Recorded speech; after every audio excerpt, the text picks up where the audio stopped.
Bonjour à tous pour cette première séance de l'année 2025. Nous inaugurons donc la série des conférences que nous allons avoir par une conférence de Antoine Thioa, qui est chercheur à l'école des mines ParisTech, et qui va nous parler, alors moi j'ai retenu le titre que j'ai reçu, qui n'est pas celui qui est indiqué à l'écran, qui était « Peut-on réconcilier variables quantiques et variables classiques sans paradoxe ? Application à la théorie de la gravité ». Voilà, et là, le titre c'est « The General Structure of Quantum Classical Dynamics », donc c'est voisin. Merci beaucoup de m'avoir invité, je suis évidemment extrêmement flatté. Donc aujourd'hui, je vais vous parler de la question de ce couplage, de ces théories hybrides, avec en tête, quand même si c'est finalement moins central qu'on l'imagine, la question de la gravité. A priori, je ne vais pas du tout avoir besoin de relativité générale finalement, je vais avoir besoin d'une compréhension heuristique de ce que c'est que la gravitation, pas de partie technique sur la relativité générale. Mais à un niveau très large, il y a a priori trois possibilités. Donc soit la gravité classique, la matière est classique et l'espace-temps lui aussi.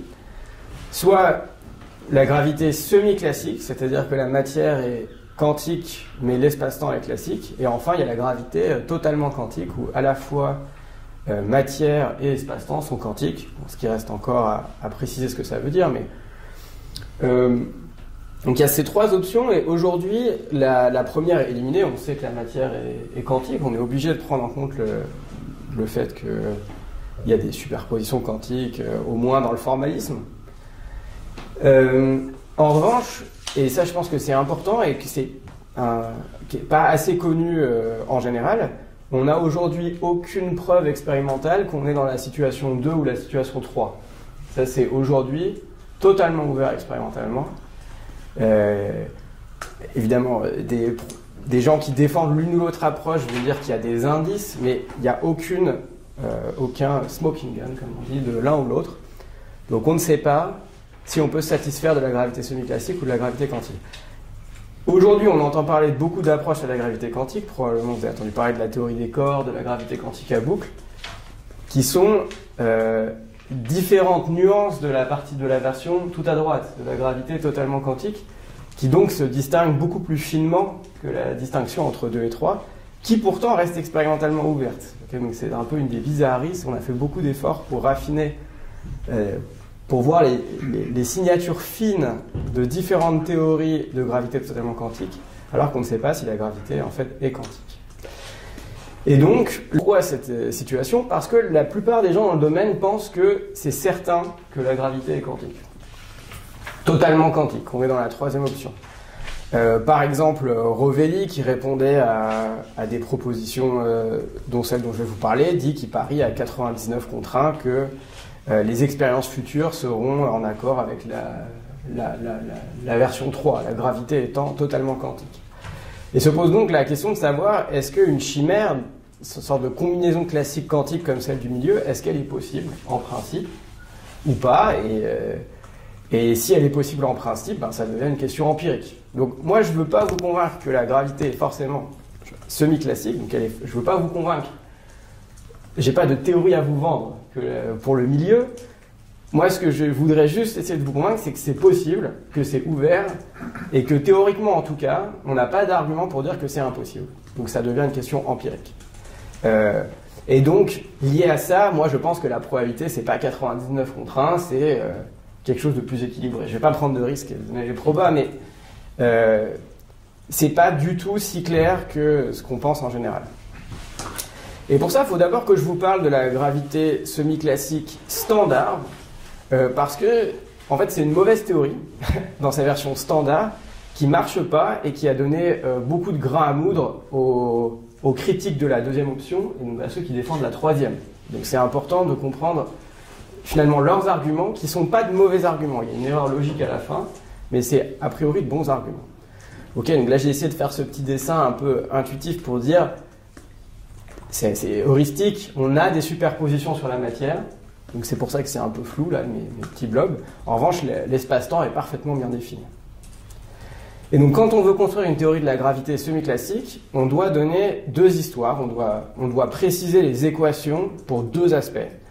Le premier, c'est on doit dire comment la matière bouge dans l'espace-temps, Okay, comment, étant donné un espace-temps fixe, la matière quantique évolue, et on doit dire ensuite en retour comment cet espace-temps classique est courbé par la matière quantique, qui maintenant est un peu floue, si vous voulez. Et ce qui est important de comprendre, c'est que ces deux questions sont de nature complètement différente. La première a un excellent candidat de résolution qui est même testé empiriquement dans certaines limites, qui est la théorie des champs en espace courbe, donc ce que j'ai appelé QFT-CST, Quantum Field Theory in Curved Spacetime. Donc si on donne un espace-temps fixe, on sait comment la matière bouge, et ça a été testé dans certaines limites. Typiquement, on laisse un truc tomber, on voit les franges que ça fait. Ça, c'est de la mécanique quantique en espace courbe. En revanche, le deuxième aspect, ça c'est ouvert. Il n'y a pas de proposition évidente sur comment de la matière qui est quantique, oui, donc il y a des superpositions, peut générer un espace classique, sans lui transférer ces superpositions. Okay. Donc c'est ça la question ouverte. Et si on fait que de la théorie des champs en espace courbe, c'est intéressant, mais on ne répond pas du tout à la question importante de la gravité semi-classique. Et donc historiquement, il y a un choix qui a été fait, une proposition qui a été faite par Christian Moller et Léon Rosenfeld, qui est assez intéressant de dire parce que Léon Rosenfeld était très Copenhague, et c'est une proposition très bizarre si on défend l'interprétation de Copenhague, mais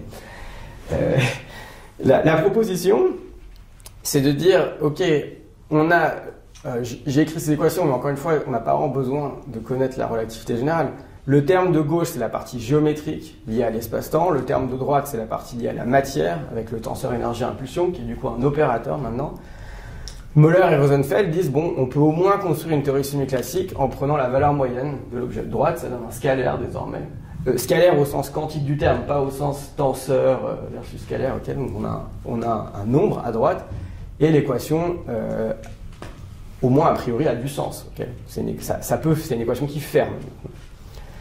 Et donc historiquement, ça a été beaucoup étudié cette équation, et il se trouve qu'il y a c'est le piège classique du physicien et des physiciens théoriciens dont je fais partie. Il y a des difficultés techniques et calculatoires énormes liées à cette équation. Notamment le terme de droite interprété naïvement explose instantanément. Donc calculer la valeur moyenne du tenseur énergie-impulsion, c'est très divergent en théorie des champs. Il faut être astucieux si on veut rendre cet objet fini. Donc il y a toute une théorie de la renormalisation liée à cette équation, juste pour qu'elle soit bien définie mathématiquement. Et ça, c'est des difficultés qui sont relativistes, qui dépendent vraiment du fait que on fait le truc complet avec la relativité générale à gauche et la théorie quantique des champs à droite. Mais en fait, il y a des difficultés conceptuelles de cette équation qui la rendent essentiellement inutilisable pour une théorie fondamentale et qu'on voit directement dans la limite non relativiste. Donc on n'a pas besoin de faire des trucs compliqués pour voir que cette équation apporte des problèmes. Et donc je voudrais juste discuter l'argument, pourquoi cette équation ne marche pas bien quand on regarde la limite newtonienne, qui est beaucoup plus simple. Et d'une certaine manière, ça dit aussi qu'on n'a pas vraiment besoin de résoudre les problèmes techniques. Parce que de toute façon, même à la limite newtonienne, c'est une équation qui sort des absurdités. La limite newtonienne est très simple. L'équation est une pure contrainte. Donc on a maintenant un champ gravitationnel scalaire qui est généré par la valeur moyenne de l'opérateur densité de masse. Si on a une unique particule, la densité de masse, c'est juste m psi carré. M, valeur absolue de psi carré. Ça, si vous voulez, m, c'est une généralisation à un nombre de particules arbitraires qui n'était peut-être pas très utile, d'ailleurs, dans ces slides. Voilà, donc c'est une contrainte instantanée. Donc à chaque instant, le champ gravitationnel est déterminé par la matière. Donc ça, c'est la partie nouvelle de l'équation. Puis ensuite, il y a la partie, si on veut être extrêmement prétentieux, on appelle ça la théorie des champs en espace courbe. C'est juste la mécanique quantique dans un champ extérieur. Comme on a appris au premier cours de mécanique quantique, on met un champ extérieur qui est ce champ gravitationnel, comme on mettrait le champ électrique par exemple. Okay, donc ce champ classique. La différence et la nouveauté est vraiment dans la première équation. Okay, la première équation, c'est la nouveauté de Moller et Rosenfeld dans cette limite non relativiste. La deuxième équation, c'est tout à fait standard maintenant. C'est ce qu'on attend de la mécanique quantique usuelle. Et si on met les deux, vous voyez que la première équation, c'est une équation, l'équation de Poisson peut s'inverser, donc on peut écrire phi en fonction de psi, donc la fonction d'onde, et on obtient l'équation qui s'appelle, qui a été nommée l'équation de Schrödinger-Newton, parce qu'elle combine un peu la mécanique quantique de Schrödinger et la gravitation newtonienne. Ok, voilà. Donc cette équation a aussi été beaucoup étudiée mathématiquement. Il y a des études mathématiques qui sont tout à fait légitimes si on voit cette équation comme une approximation de champ moyen dans une certaine limite. Moi, là, je m'intéresse au cas où on prend cette équation sérieusement, comme une équation fondamentale de la nature qui n'est pas une limite quand il y a beaucoup de particules ou je ne sais quoi, qui, en principe, décrirait une particule unique. Et si on se met dans cette limite, là, ça ne fonctionne pas. Et la raison principale, c'est que ce nouveau terme qu'on a ici est un terme est non linéaire. C'est un terme qui est cubique en psi. La fonction d'onde apparaît 3 fois dedans. Et donc ça, c'est connu depuis assez longtemps. Ce que génère cette équation, si vous voulez, c'est que si on a une fonction d'onde d'une unique particule, mais que la fonction d'onde est superposée en deux gaussiennes légèrement écartées, elle se voit, c'est-à-dire qu'il y a un effet d'attraction non linéaire entre les deux séparations. Et un résultat qui date des années 80, qui est dû principalement à Nicolas Gisin et qui a été dérivé par d'autres aussi, est que quand on a ces modifications déterministes de la mécanique quantique non linéaires, essentiellement le formalisme nous explose au visage et on a des problèmes. Et la nature de ces problèmes dépend de l'interprétation de la mécanique quantique qu'on prend, parce que, et ça c'est un point qui est assez intéressant, je trouve que si on s'intéresse au fondement de la mécanique quantique, c'est qu'une fois qu'on ajoute des non-linéarités dans l'équation de Schrödinger, les interprétations deviennent inéquivalentes, empiriquement. Okay, donc Bohm dit quelque chose de différent de Copenhague, dit différent des autres interprétations. Et donc si on veut comprendre, si on veut être précis et voir pourquoi cette équation pose problème, on doit le faire interprétation par interprétation. Mais ça marche dans aucune des interprétations raisonnables que je connais. Ok, je reste sur des interprétations assez basiques. Et ça dépend essentiellement, est-ce que l'interprétation a un collapse fondamental ou pas. Mais dans les deux cas, ça ne fonctionne pas. Le premier cas, c'est si on n'a pas de collapse, donc on prend une théorie, soit la mécanique bohmienne, soit many worlds, soit une autre interprétation, où il n'y a pas de collapse fondamental dans la nature. Et dans ce cas-là, ce dont on peut se rendre compte, avec ce que j'ai essayé de faire avec ce petit dessin, c'est que c'est un argument pas subtil, mais il faut réfléchir un tout petit peu. Maintenant qu'on a ce terme non linéaire, les branches orthogonales de la fonction d'onde s'attirent explicitement. Et donc, on a un petit effet au départ qui est juste de dire, ok, si j'ai une particule superposée, les deux blobs s'attirent. Mais maintenant, le chat vivant et mort s'attire aussi. Ce qui devient empiriquement absurde. Okay. Alors, il se trouve que ça a été testé expérimentalement par Page et Geiger. C'est vraiment un test ridicule. C'est-à-dire qu'on prend une désintégration atomique. C'est vraiment une expérience de chat de Schrödinger. En fonction de cette désintégration, une masse va à gauche ou à droite. Elle tombe à gauche ou à droite d'une sorte de toboggan. Et ensuite, avec une balance très précise, une balance à torsion, on voit que la force gravitationnelle créée par la masse est bien juste d'un côté ou juste de l'autre côté et pas une superposition des deux.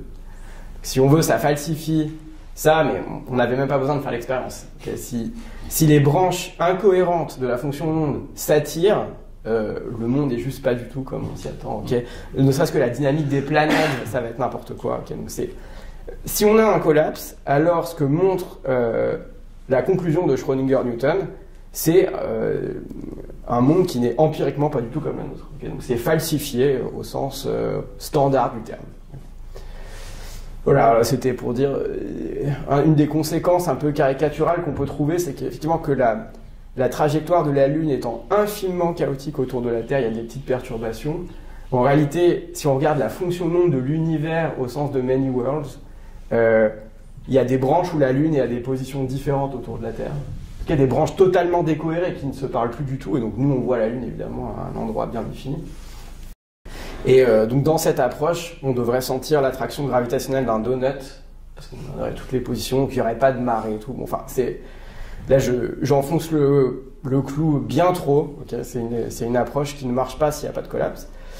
Alors maintenant, s'il y a un collapse, et en fait c'était vraiment principalement l'argument historique de Nicolas Gisin, On peut utiliser des scénarios du type EPR ou Bell pour envoyer des signaux plus vite que la lumière. Alors, la situation qu'on considère, c'est par exemple, il y a une superposition d'un état où une masse côté Alice est légèrement à gauche, tenseur un spin-up côté Bob, où la masse est légèrement à droite, tenseur spin-down côté Bob. Et donc, dans cette configuration, il y a deux solutions. Soit Bob mesure, auquel cas la masse est d'un côté ou de l'autre, parce qu'elle collapse. Soit Bob ne mesure pas, auquel cas il y a bien une superposition, certes incohérente des deux masses, mais les superpositions incohérentes se voient avec cette équation. Et donc, il y a une attraction entre les deux. Et ben, j'ai inventé à quoi ça ressemble. Ok, j'ai pas résolu l'équation. Mais on va avoir une sorte de pâté au milieu avec des interférences. Et donc, en mesurant au milieu la probabilité d'avoir de la masse, Alice sait si Bob a mesuré ou non. Et donc, évidemment, Alice a une énorme information. Donc, Bob envoie de l'information à Alice. À ça, on peut objecter, oui, mais c'est une équation non relativiste. Qu'est-ce qu'on fait là? C'est normal qu'il y ait des influences plus rapides que la lumière. Certes, mais regardez que l'effet ici, pour que cet effet fonctionne, la gravité peut aller à 1 cm par seconde. On n'a pas du tout besoin de transmission gravitationnelle entre Alice et Bob. On a besoin qu'il y ait une transmission gravitationnelle entre les deux côtés de la superposition d'Alice, qui sont hyper proches. Potentiellement, la gravité peut être extrêmement lente, plus lente même que le son, et malgré tout, dans cette configuration, permettre à Bob d'envoyer des messages à Alice. Donc, on ne peut pas s'en sortir facilement juste en disant « oui, c'est parce qu'on a fait des approximations non relativistes ». Vraiment, ici, ce qui est exploité, c'est la non-linéarité de cette théorie gravitationnelle sert de révélateur à l'intrication. Donc, l'intrication, qui est un lien qui ne permet pas de communiquer, est transmutée en un lien qui permet de communiquer grâce à cette non-linéarité locale. Mais l'action de la non-linéarité dans Schrödinger-Newton est complètement locale. C'est un peu... On envoie de la poussière de craie dans l'air et d'un seul coup, on voit le faisceau laser qu'on ne voyait pas. Mais c'est vraiment un effet local qui fait apparaître ce lien. Ok. Donc, à ce stade, il y a deux solutions pour nous. Si on veut s'intéresser à la gravité semi-classique, savoir si elle est possible ou pas, ben on peut essayer de trouver des défauts dans l'argument que j'ai donné là. Moi, je pense que c'est plus ou moins une perte de temps, c'est-à-dire que je pense que c'est un argument très fort pour montrer que ce qu'on a vu là, c'est un argument fort pour montrer que c'est une approche incohérente. Et donc, ça ne sert à rien d'essayer de la sauver. Et donc, c'est un bon argument des gens qui défendent la gravité quantique, de mon point de vue. Mais c'est un argument qui est basé sur un choix. Okay, donc Möller et Rosenfeld ont construit une théorie de gravité semi-classique. Ce qu'on prouve, c'est qu'elle est incohérente, mais évidemment, il y a peut-être d'autres choix. Et donc ça nous amène à la question principale, en fait, qui est la question de ce séminaire et que plein de gens, et que moi un petit peu, je me suis posé ces dernières années, c'est quel objet mathématique on peut choisir essentiellement plutôt que le carré de la fonction d'onde, comme source du champ gravitationnel, sans faire tout exploser, donc sans avoir des paradoxes absurdes. Okay. Est-ce que ça c'est possible ou pas?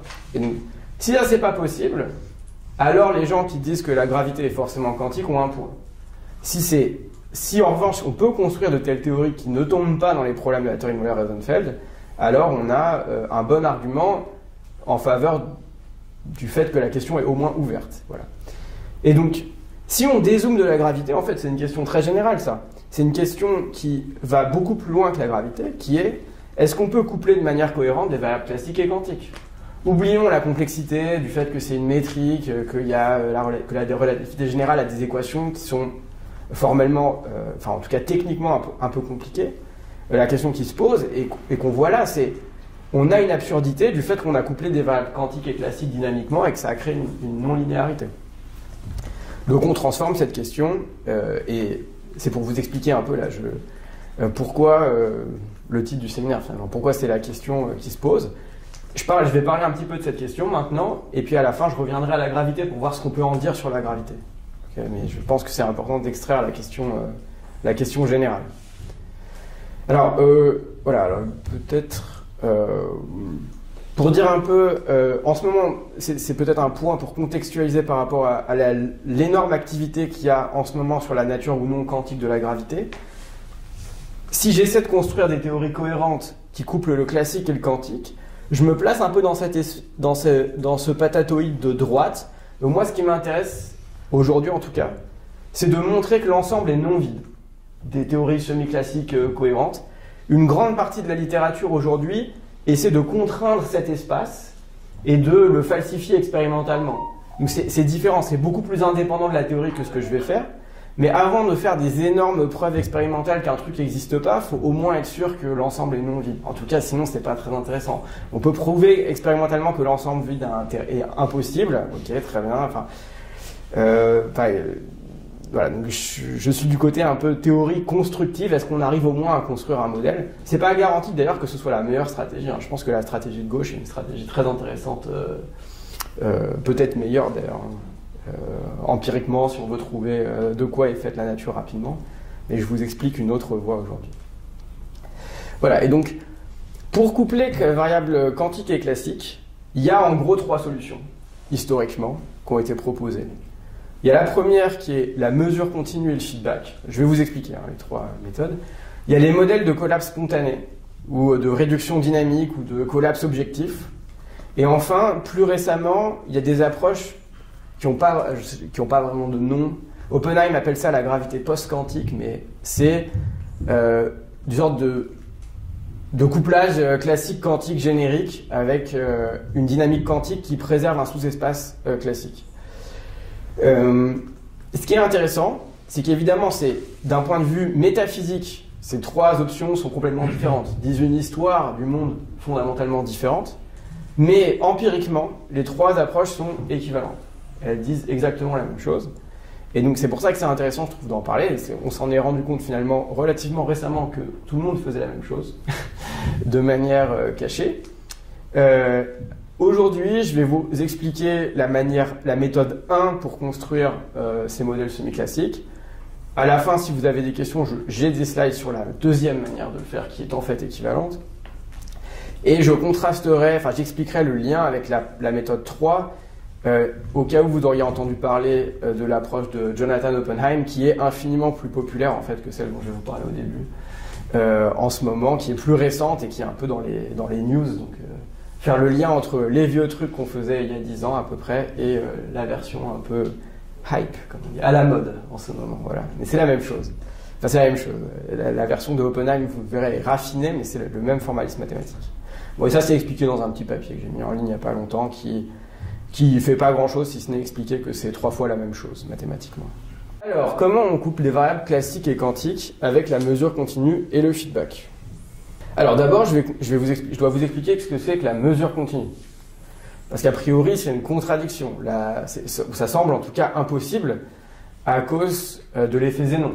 Okay, si je mesure continuellement un système quantique, j'écrase totalement son évolution, plus d'évolution possible. Mais en fait, on comprend assez bien depuis les années 80 comment contourner ce problème. Il y a des opticiens quantiques autour de la table qui connaissent ça très bien. Une des manières de comprendre, c'est dans le discret.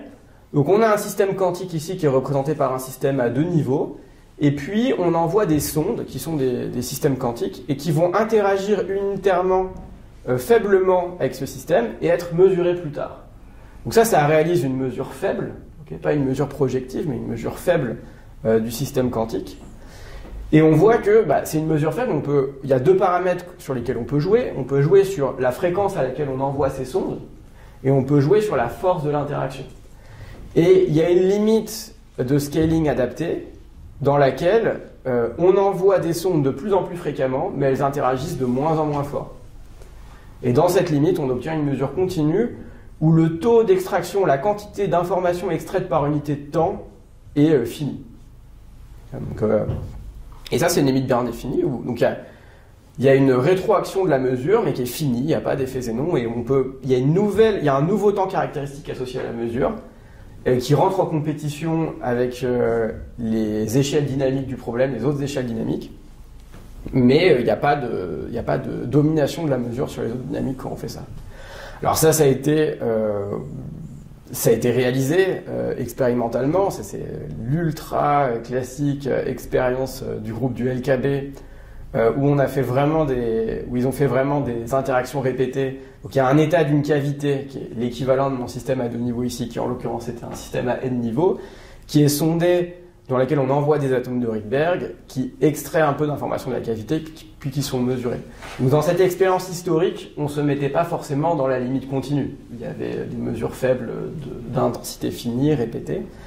Mais en fait, en optique quantique, avec la détection homodine, que j'ai pas le temps d'expliquer ici, on a des situations où on est essentiellement exactement dans la limite continue. C'est-à-dire où la limite continue est une hyper bonne approximation de toute la physique, et où on peut vraiment, dans le schéma précédent, prendre la limite epsilon d'envers 0 et avoir une dynamique de mesure continue. Ok, et si on fait ça, eh ben on trouve des équations différentielles stochastiques bien définies, donc qui ont été trouvées, disons, fin des années 80, avec, à ma connaissance, les premières équations cohérentes de ce type trouvées par Nicolas Gisin en 84. C'est des équations qui préservent les états purs, mais pour des raisons, je les ai écrites sous la forme de matrices densité, donc il faut voir que c'est des matrices densité d'états purs. L'avantage si on fait ça, c'est que la dynamique se décompose d'une manière beaucoup plus claire, entre une partie de dynamique usuelle, ça c'est la dynamique si je ne faisais pas de mesure continue, une partie de décohérence déterministe due à ma mesure, et une partie de rétroaction dû au fait que je connais les résultats de mesure, et donc je conditionne à ces résultats de mesure. Ça introduit un bruit, et ce bruit vient du fait que les résultats de mesure sont aléatoires.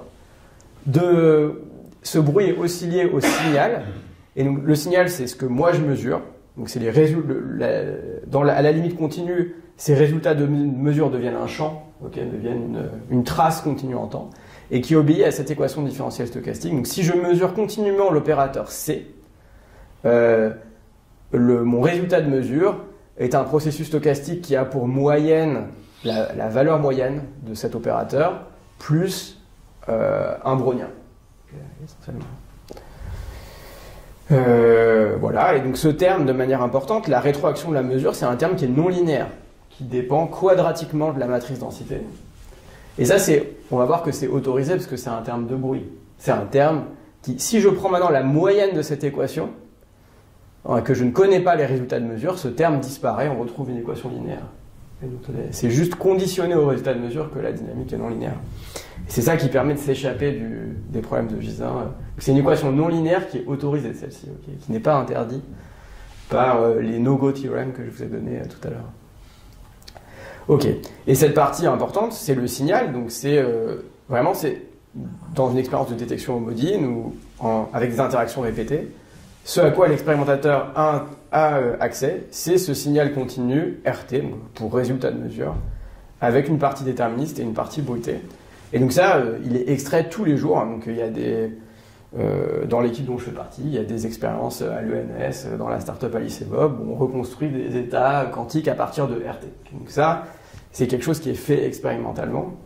Évidemment, c'est pas c'est pas une équation fondamentale de la nature, ça c'est une équation effective qu'on peut dériver de Copenhague pur. Okay. On suppose que les mesures qui sont faites sont des mesures faites avec Copenhague. Okay. Ce que j'ai à ce stade, ça ne dit rien des fondements de la mécanique quantique. C'est un appareil mathématique qu'on peut redériver à partir de Copenhague et qui décrit la mesure continue. Donc on a déplacé la coupure de Heisenberg d'un cran et ça nous permet d'avoir plus que des mesures projectives, mais aussi des mesures continues à un certain taux. Ok. Et bien maintenant, qu'est-ce que ça veut dire faire de la mesure et du feedback? Vous voyez que en fait, ce résultat de mesure, c'est quelque chose de classique, ce signal classique. Et bien, imaginez que maintenant j'ai des variables classiques, ZT. Voilà. Ce ZT, imaginez que ça peut être un énorme vecteur en fait qui contient toute la métrique, ou qui contient tout le champ gravitationnel classique, okay, c'est une notation compacte pour tout ce qu'on a comme classique dans la théorie, et bien je peux tout à fait lui donner une partie déterministe, donc une partie déterministe qui dépend de dt, juste déterministe, et un second morceau qui dépend du signal qu'on a mesuré. Okay. Et donc, grâce à ce second morceau, la dynamique de cette variable classique dépend de l'état du système quantique. Stochastiquement, mais elle dépend du système quantique, okay, parce que le signal quantique lui-même, ce signal qu'on mesure dépend lui-même de l'état roté du système quantique. Et donc si je fais ça, j'ai une rétroaction. Les résultats de mesure, donc le système quantique, ont une action sur ma variable ZT. Et ensuite, deuxième étape, il me suffit de faire dépendre le hamiltonien du système ou la dynamique du système. Dans une expérience, on dirait le contrôle. Je peux faire dépendre ce contrôle des résultats de cette variable classique. En fait, et ça, c'est des choses qu'on fait tous les jours en fait, dans les expériences. On a un système quantique, on le mesure, on fait un post-processing de ce résultat de mesure. Donc ça, c'est ce que fait l'équation, la première équation. Et à partir de ce post-processing qu'on a fait, on agit sur le système. Donc en fait, les expérimentateurs depuis des siècles faisaient des dynamiques hybrides classiques quantiques sans le savoir, enfin, en le sachant, mais on n'a pas réalisé qu'en fait, ils résolvaient un problème théorique ouvert intéressant. Et donc, comment je sais que je ne vais pas avoir de paradoxe? Bah ça, c'est cohérent par construction parce que je l'ai dérivé à partir de Copenhague. Okay, donc c'est Copenhague en ayant bougé la coupure de Heisenberg d'un cran. Et c'est des équations qui sont forcément cohérentes, vu qu'on le fait expérimentalement. Donc ça c'est ce qui justifie la cohérence des équations. Ensuite, évidemment, je vais prétendre que ces équations sont fondamentales, en fait. Que la nature évolue comme ça. Voilà, alors là, c'est un slide qui est peut-être pas très utile. On peut généraliser à plein de mesures en même temps, et ensuite faire dépendre de toutes ces mesures en même temps, tout un tas de variables classiques. Ok, c'est pour dire que on peut généraliser ce formalisme et obtenir l'équation la plus générale possible. Et ça, si vous voulez, du coup, c'est l'équation la plus générale possible classique quantique qu'on peut construire avec ce formalisme mesure, répété et feedback. C'est exactement la même équation qu'avant, où on a juste mis des indices partout pour dire qu'on pouvait faire plein de combinaisons. C'est pas strictement nécessaire. Ça, c'est parce que je veux prouver que je suis capable de récupérer tout ce que les autres gens récupèrent. Okay, donc c'est pour montrer que c'est général, mais d'un point de vue pédagogique, on n'apprend rien. Maintenant, si on applique cette philosophie à la gravité, et là j'insiste, c'est vraiment une intuition pump. Okay, c'est pour avoir de l'intuition. Dans ce modèle, si on décrit la gravité de cette manière, ça revient à imaginer qu'il y a des détecteurs faibles partout dans l'espace, qui mesurent continuellement la densité de matière partout, en tout cas dans la limite newtonienne, ou disons même la densité d'énergie impulsion, et qui ensuite rétroagissent sur l'espace-temps en fonction des résultats de mesure. Je n'imagine pas que la nature ou Dieu fait une mesure, puis derrière il y a un feedback réel ou qu'il y a des détecteurs cachés dans la nature. Okay, tout se passe comme si c'était le cas, et si on suppose des équations de cette forme, alors elles seront sans paradoxe. Donc c'est un moyen de comprendre les équations qu'on sort du chapeau à partir de Copenhague et de comprendre pourquoi elles ne vont pas créer de paradoxe empiriquement, même si évidemment philosophiquement on la justifierait probablement différemment. Donc j'insiste que cette intuition pump explique uniquement la cohérence du formalisme. Ensuite, après, on peut lui donner l'interprétation qu'on veut, c'est complètement indépendant de l'interprétation. Historiquement, quand on a construit ces trucs-là avec Laius Joshi, on avait une interprétation qui venait des modèles de collapse, on voyait ce signal comme le truc métaphysique duquel le monde est fait. Bon, je pourrais vous en parler plus tard, mais d'un point de vue empirique, ça n'a aucun impact. Ok, donc je saute la deuxième manière de construire ces équations qui est basée sur les modèles de collapse, et je vous en parlerai un peu plus à la fin si vous le souhaitez, pour vous donner la méthode moderne qu'a fait Oppenheim, qui est a priori complètement différente. Okay, donc c'est intéressant. Et c'est une approche dont on a beaucoup parlé récemment. Le papier d'Oppenheim est honnêtement pas facile à lire, parce que c'est fait pour la gravité, ça essaie d'être très général, donc c'est très très long, et donc c'est assez contre-intuitif de voir ce qu'il fait, et donc ça peut vous aider à lire ces articles récents, d'avoir cette image de mesure continue et de feedback, car c'est équivalent. Donc en fait, ce que fait Oppenheim, c'est réutiliser toute une série de travaux de Joshi, Halliwell et Nicolas Gisin, aussi des travaux de Jaksic et Blanchard, mais remis à la sauce moderne et généralisée. Il se dit, ok, qu'est-ce que ça veut dire coupler variables classiques et quantiques? Je vais imaginer que la matrice densité du système, c'est une matrice densité que je vais appeler quantique classique, donc QC, et qu'elle s'écrit comme une matrice sur la partie quantique, et une partie classique qui est complètement diagonale, où il n'y a pas de cohérence. Et ça, il dit, c'est équivalent à avoir ce morceau-là classique, donc le morceau en Z classique, et une partie quantique sur ρ. Okay, donc je dis que je force la matrice densité à être diagonale sur le morceau quantique de la factorisation de l'espèce de Hilbert en produit. Okay. C'est vraiment un point de départ qui n'a rien à voir avec le point de départ que je vous ai donné. Okay. Après, qu'est-ce qu'il se dit? Il y a des hypothèses quand même. Hein. On se dit maintenant, ok, je voudrais que Z évolue continuellement. C'est-à-dire que ça corresponde à une évolution sous-jacente classique pour Z, pour la variable classique qui soit continue. Et ça force que... ok, parce que ce que je devrais dire. Ensuite, ce que va chercher Oppenheim, c'est une équation aux dérivées partielles pour ρ de Z. C'est une matrice, donc quelle est l'équation à laquelle elle peut obéir de manière plus générale? Ces contraintes de continuité de Z forcent à ce que les dérivées soient au maximum des dérivées secondes en Z. Okay, donc ça en fait, c'est lié à des propriétés des processus stochastiques qui sont connus depuis super longtemps et qui en fait sont pas quantiques, qui dépendent totalement du classique. Et ensuite, on veut que ρ soit physique. Donc on veut que ρ de Z nous donne toujours la probabilité de Z via la règle de Born. Donc on ne veut pas des probabilités négatives, des trucs absurdes. Okay, donc ça donne tout un tas de contraintes de positivité sur cette équation aux dérivées partielles. Si on applique toutes ces conditions et qu'on essaie d'écrire le truc le plus général, on obtient une équation. Et c'est pas très intéressant, juste on peut le faire. On peut totalement suivre ce programme. Il existe une équation aux dérivées partielles la plus générale possible, qui a des dérivées premières en Z et des dérivées secondes en Z. Et vous voyez que c'est pas des termes arbitraires, donc notamment le G qui apparaît ici est le même que le G qui apparaît là. Donc il y a des sortes de contraintes subtiles entre le terme de drift de l'équation aux dérivées partielles et le terme de second ordre, qui correspond plus à de la diffusion. Donc il y a des contraintes subtiles. Voilà, c'est d'une certaine manière l'équation du second degré, du second ordre en dérivée la plus générale qu'on peut, écraser un peu avec certaines contraintes qui font que la forme est particulière. Il n'y a pas grand-chose à lire, à déduire intuitivement, juste que G apparaît plusieurs fois, par exemple, et donc on ne peut pas fixer le deuxième terme indépendamment du premier. Et ce qu'on peut montrer, en fait, c'est que, en faisant un calcul qui utilise juste le lemme d'Ito, donc c'est du calcul stochastique très joli, ces deux équations sont totalement équivalentes. Entre celle que je vous ai montrée au début, l'équation différentielle stochastique, et cette équation aux dérivées partielles, sont la même. Il y en a une qui est la description Langevin, donc bruit blanc direct, et l'autre qui est la représentation Fokker-Planck, donc indirect en fonction de la probabilité. Donc là, je vous fais pas le calcul, mais on peut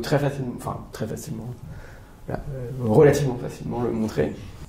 Et donc, par exemple, prendre la moyenne stochastique du ρ, dont je vous ai parlé tout à l'heure, fois n'importe quelle fonction de Z lui-même vu comme processus stochastique, c'est pareil que intégrer une fonction de Z fois le ρt de Z de Oppenheim. Donc ça, si on était sur des processus stochastiques classiques, ça nous dirait bien qu'il y a une représentation directe et puis une représentation sur la probabilité.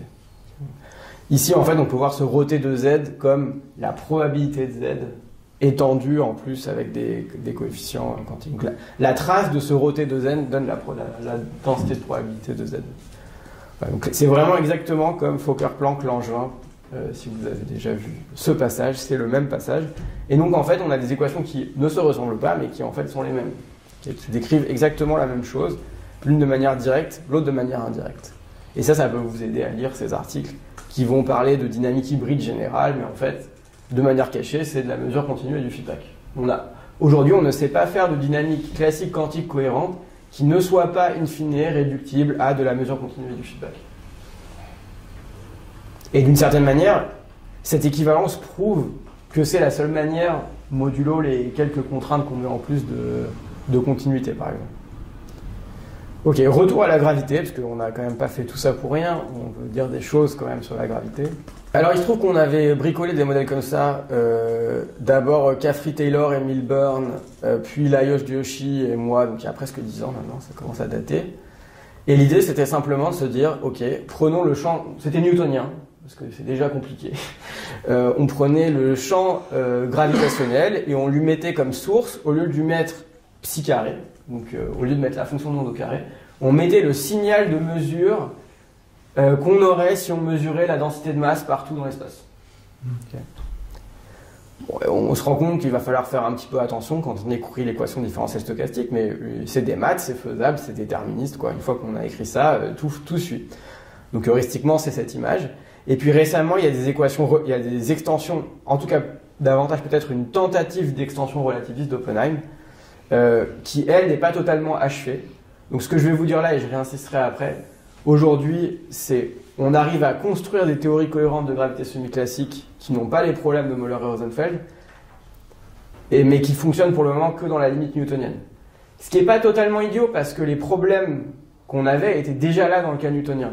Donc on montre que pour les résoudre déjà dans cette limite, il n'y a pas de modèle cohérent relativiste qui existe de manière totalement claire. Il y a une classe de possibilités qui reste à déterminer et qui a été proposée par Oppenheim. Ok, donc pourquoi la limite newtonienne c'est super facile?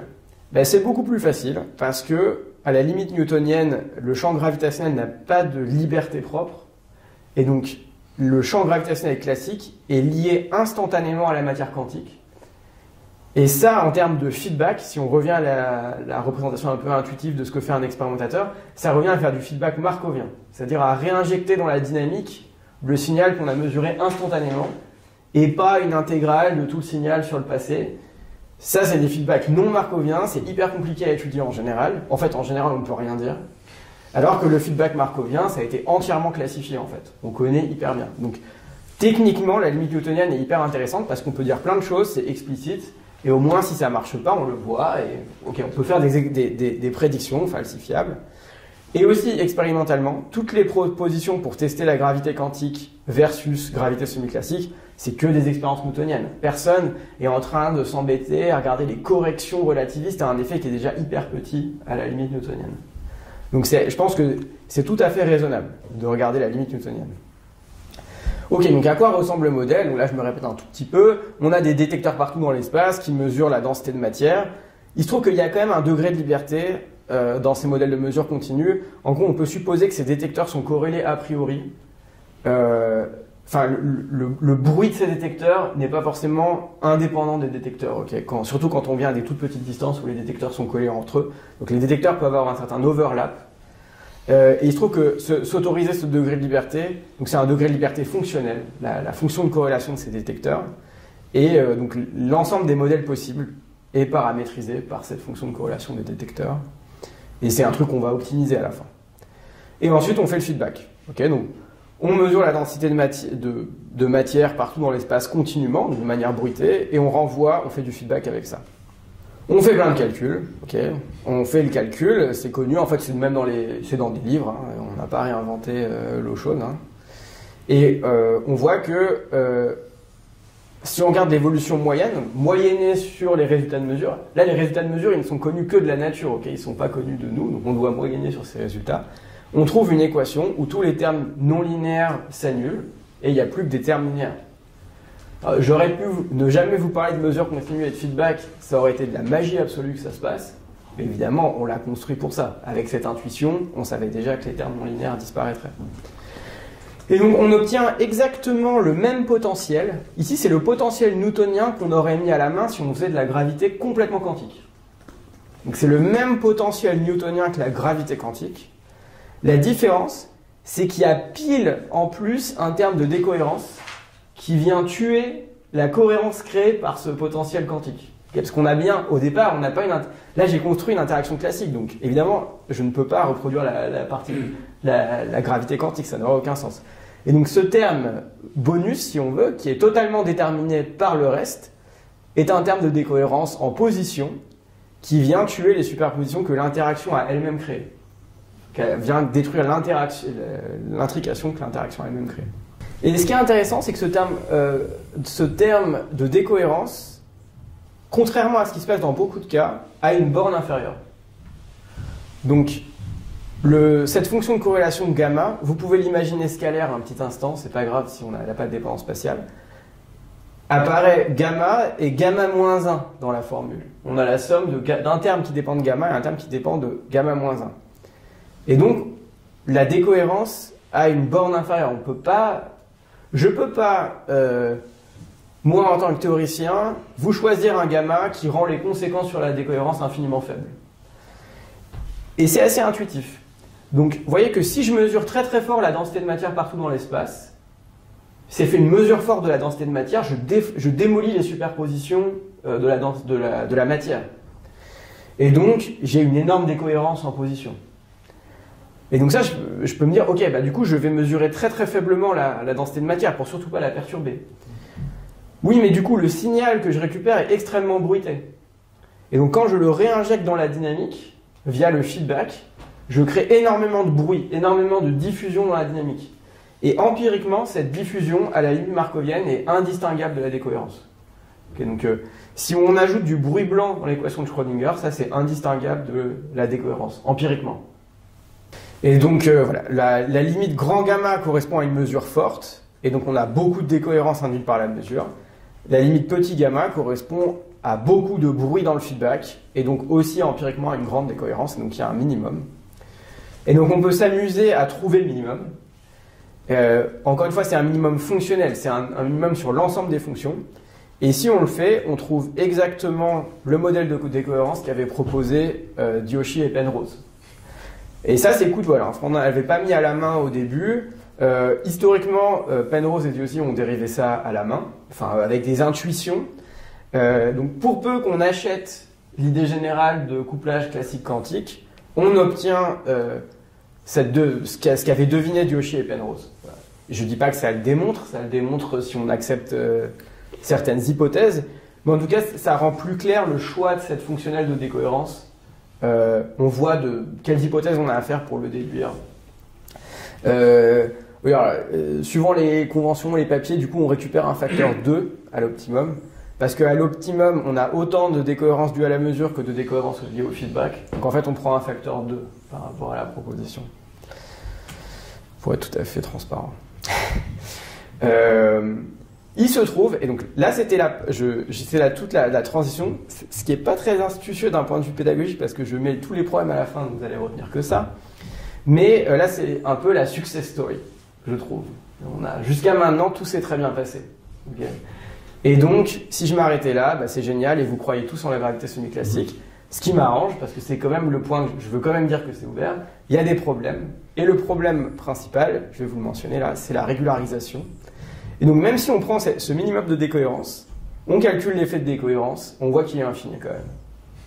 Donc même au minimum, par exemple la quantité d'énergie produite par ce mécanisme est infinie, la matière chauffe infiniment vite, infiniment partout, enfin partout dans l'espace, ça marche pas en fait, c'est un gros problème.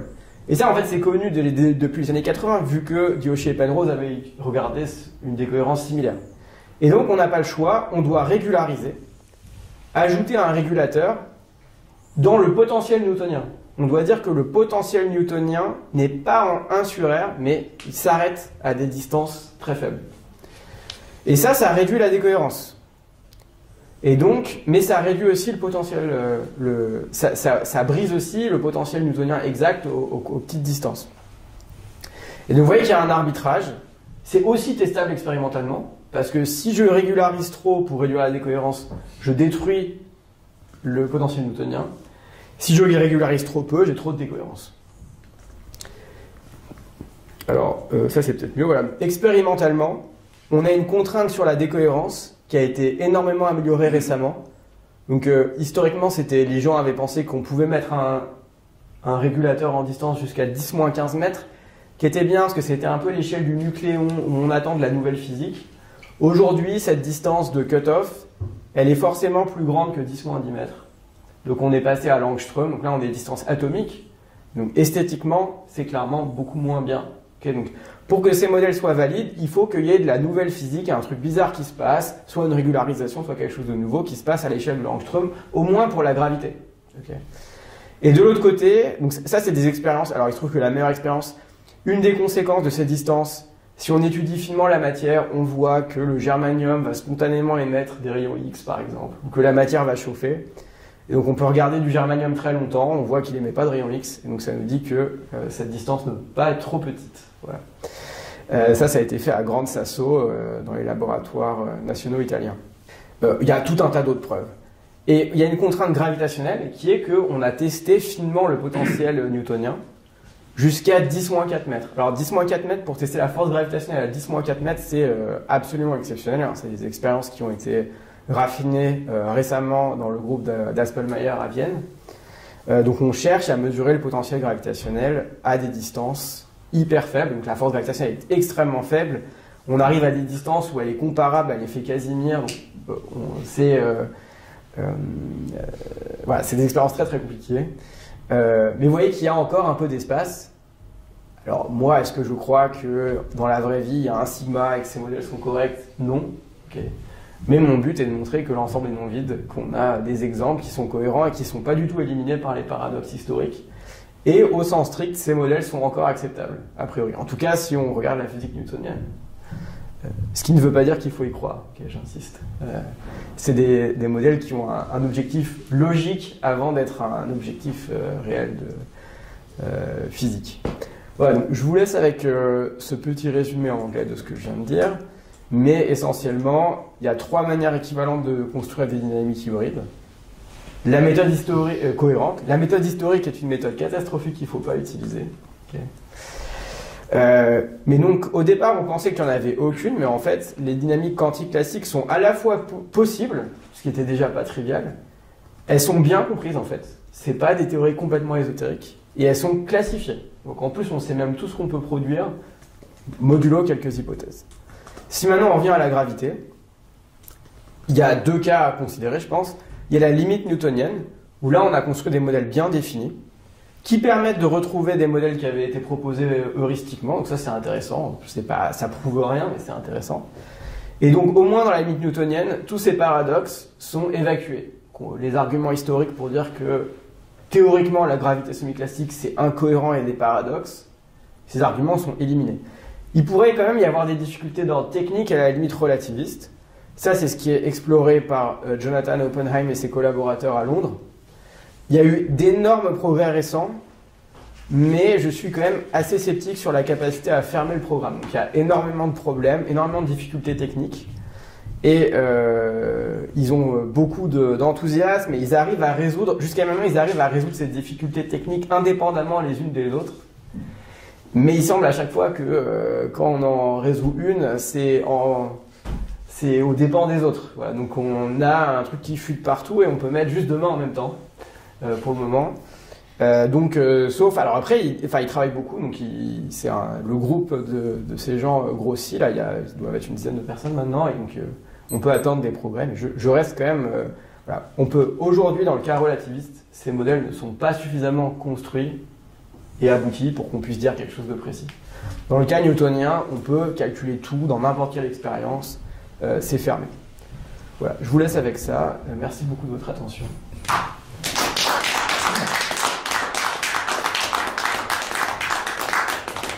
Merci Antoine pour cet exposé très clair, qui était très clair, mais qui pose des questions qui sont loin d'être simples en réalité.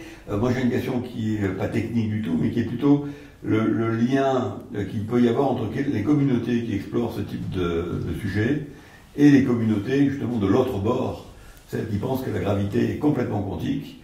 Est-ce qu'il y a des passerelles entre les deux, avec éventuellement une communication sur des problèmes qui pourraient être résolus de manière différente, mais justement qui permettrait de faire un départage entre les deux, ou est-ce qu'au contraire il y a une sorte de frontière entre les deux domaines et les chercheurs s'ignorent? C'est une très très vaste question. Alors, ok, historiquement, les gens de la gravité quantique se sont pas énormément intéressés à cette question parce que, à la limite newtonienne, la gravité quantique est évidente. La gravité quantique à la limite newtonienne, c'est juste mettre un potentiel newtonien dans l'équation de Schrödinger. C'est comme l'électrostatique. Donc il n'y a rien à faire, c'est trivial. On sait déjà calculer les prédictions. Dans les cas... ils se sont intéressés au raffinement. Raffinements qui, du coup, sont durs à tester. Donc, l'intérêt pour la gravité semi-classique versus quantique est parti principalement quand même de communautés qui s'intéressent aux basses énergies. Parce qu'ils ont vu qu'il y avait, en fait, c'était ouvert, qu'il y avait un intérêt. Ceci dit, aujourd'hui, ça commence à fusionner, à davantage se parler dans les conférences. Et à mesure qu'on étend ces modèles à la limite relativiste, là, on commence à bénéficier de l'autre communauté parce que nous, par exemple, eux, ils n'avaient pas vu des trucs qui sont évidents dans la limite basse énergie, et nous, on va louper des effets. Par exemple, on va proposer, c'est arrivé, on peut proposer des modèles qui, une fois étendus en relativiste, ont des conséquences énormes et absurdes qu'on n'aurait pas du tout imaginées parce que on n'a pas forcément l'habitude des problèmes qui peuvent arriver dans le contexte de l'inflation ou d'autres limites de la théorie. Donc ça commence, mais c'est quand même assez embryonnaire. Il y a tout un tas de petites communautés qui étudient différents points de la gravité quantique et ça se parle pas énormément. Je pense qu'une des grosses avancées, ça a été donc c'est l'approche un peu duale de celle que je vous présente aujourd'hui, qui est montrer qu'il y a des points qui existent, c'est ce que j'ai fait. Puis après, il y a quels sont les bords qui nous permettraient de les éliminer, faire une expérience. Et une des idées, c'est faire une expérience où on utilise la gravitation pour intriquer des masses et ensuite faire une sorte de test à la Bell sur ces masses. Bon, et ça serait en tout cas, si on trouve une intrication qui est précisément celle créée par pour ces approches, l'approche semi-classique crée soit pas du tout d'intrication, soit un effet d'intrication qui est de second ordre par rapport à l'effet qu'on attend. Donc complètement supprimé par rapport à l'effet dominant. Et donc si on faisait cette expérience et on pourrait mettre en évidence on pourrait montrer que la gravité est quantique ou alors que c'est une autre version. Et donc ça je pense ça a été un réel progrès parce qu'on a quelque chose de concret sur lequel on peut parler. Tous les gens qui ont leur petite théorie propre, au moins ils peuvent regarder cet exemple simple, dire qu'est-ce que ça dit. Voilà, ça a rendu les choses concrètes. Et ça, c'était il y a... Je pense au tournant, c'était il y a un petit peu moins de 10 ans. Mais ça met du temps à décanter. Des questions? Oui, c'est... Ouais, j'ai une question qui peut-être est un peu simple, mais ça va un peu dans la même direction que la question d'Hervé. Dans la communauté, toujours à propos des communautés, dans la communauté des ordres causaux indéterminés, il existe une notion qui s'appelle switch gravitationnel, qui lui est complètement quantique et pas du tout semi-classique en termes relativistes. Et donc c'est qui vise à explorer non pas l'intrication ni superposition, mais la causalité indéterminée, vraiment, pour ne pas la simuler, mais sorte de construire un truc qui serait une vraie réalisation d'une autre source quantique.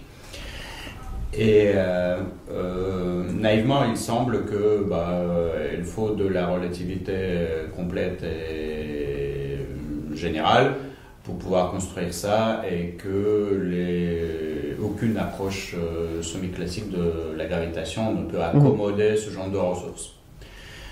Personne ne l'a jamais prouvé, mais il me semble que ça devrait être pas très compliqué de prouver formellement qu'aucune approche où la gravitation est traitée de manière semi-classique ne peut accommoder aucun switch. Qu'est-ce que tu en penses?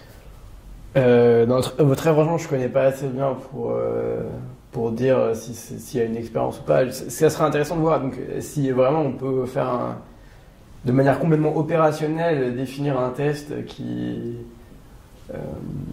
pour lequel il y aurait une inégalité violée dans un cas, pas dans l'autre. Mais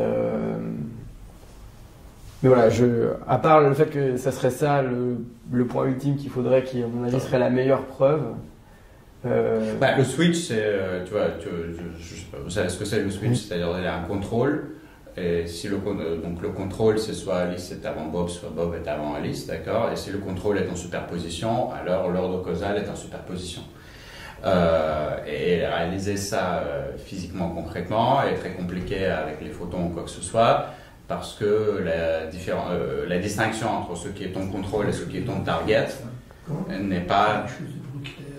Oui, enfin, et d'autres, et la distinction contrôle-target n'est pas évidente, c'est-à-dire qu'il faut savoir très bien distinguer ce qui est contrôle, ce qui est target. Et avec la gravitation, justement, l'idée, c'est que le target sera gravitationnel, tandis que le contrôle sera bien un système quantique. Et ce que tu ne peux pas faire avec juste des photons, par exemple. Donc, juste des photons, ça ne marche pas comme ça. Et ma question, c'était pas ça. La question, c'était... Bruckner et compagnie, comme tu dis, il y a plein de gens qui essaient de travailler, Renate Renner aussi à Zurich, etc., sur ces switches purement gravitationnels que personne ne sait construire, mais qui devraient être les vraies réalisations de ce type de ressources quantiques. Mais ce qui serait peut-être intéressant, c'est de vraiment prouver un théorème disant si vous êtes dans la gravitation semi-classique, ça n'est pas possible, point barre. Ça, je pense que tu as des ressources suffisantes pour faire ça, mais ça, il faut voir. Ouais, je sais pas, j'ai vu qu'il y avait un article récemment, là, très récemment, de Renato là-dessus. Oui, de Villassini, Renato. Il y a pas mal d'articles, la Villassini qui essaie de faire ça, mais pas du tout avec ces ressources-là. Ok, mais honnêtement, je saurais pas. Enfin, il faudrait que je regarde. Mais la difficulté qu'on a quand même, encore une fois, c'est que pour que ces modèles soient vraiment concrets, exploitables, gérables, même analytiquement, on est quand même beaucoup mieux dans le cadre newtonien. Donc si là justement tu me dis qu'il faut aller dans la relativité générale complète, on va dans un régime précisément où pour le moment ça flotte un petit peu. Donc après on pourrait être un peu en mode comme dans la théorie axiomatique des champs en disant supposons qu'il existe une théorie vérifiant un certain nombre d'axiomes et puis sans l'avoir construit explicitement. Non mais tu vois, ce que je dis, c'est justement dans ton sens. C'est-à-dire, peut-être que le théorème que je souhaiterais prouver, c'est aller dans un cadre newtonien et dire, voilà, supposons que le switch soit réellement réalisé dans le cadre newtonien, alors on obtient une contradiction quelque part, tu vois, ou un truc qui ne marche pas. C'est-à-dire, prouver que dans le cadre newtonien qui est celui-là, sans aller en gravitation générale, ça n'est pas possible. Ok, d'accord. Ça, je pense que formellement, ça n'a pas été fait. D'accord, ok, intéressant. J'ai une question sur la compréhension. Finalement, ce que je comprends, c'est que techniquement, mathématiquement, il y a 3 manières équivalentes de construire des modèles cohérents, consistants. C'est ceux-là. Je n'ai pas compris s'il n'y en avait pas un 4e possible, et si c'est uniquement ces 3-là, et pas d'autres. Et la deuxième question est plutôt expérimentale. Finalement, si on arrive à démontrer que ces modèles-là sont prouvés expérimentalement, qu'est-ce que sur le plan épistémologique ça prouve? C'est-à-dire, est-ce qu'on arrête là, puis on dit finalement on a trouvé la théorie ultime de la relativité quantique, ou est-ce qu'il faut continuer à travailler sur la quantisation de la gravité générale pour améliorer notre compréhension? C'est-à-dire, finalement, est-ce que ce sont des modèles limites ou pas? Ok, je comprends les deux questions. Ou des, comme en théorie des champs, des modèles effectifs. Je comprends. Ok. Je commence par la première question. Ok, d'une certaine manière, parce que j'ai peut-être mal expliqué, c'est-à-dire que mathématiquement, en fait, il y a une seule manière de construire ces équations. Il y a un seul jeu d'équations. Ce que je voulais dire, c'est que le cheminement qui fait qu'on y arrive peut prendre il y a 3 types de chemins, mais qui sont en fait le même chemin. Donc, évidemment, on pourrait construire un 4e ou un 5e, mais là, ça va juste nous donner peut-être une intuition différente, mais en tout cas, mathématiquement, ça ne changerait rien. Ça sera équivalent. Voilà. Donc, il n'y en a qu'un. Donc, en réalité, il n'y en a qu'un. C'était ça le point intéressant. Et la question, c'est toujours le diable est dans les détails. Donc, en acceptant quelques hypothèses qu'on donne sur cette théorie hybride, c'est même la seule manière.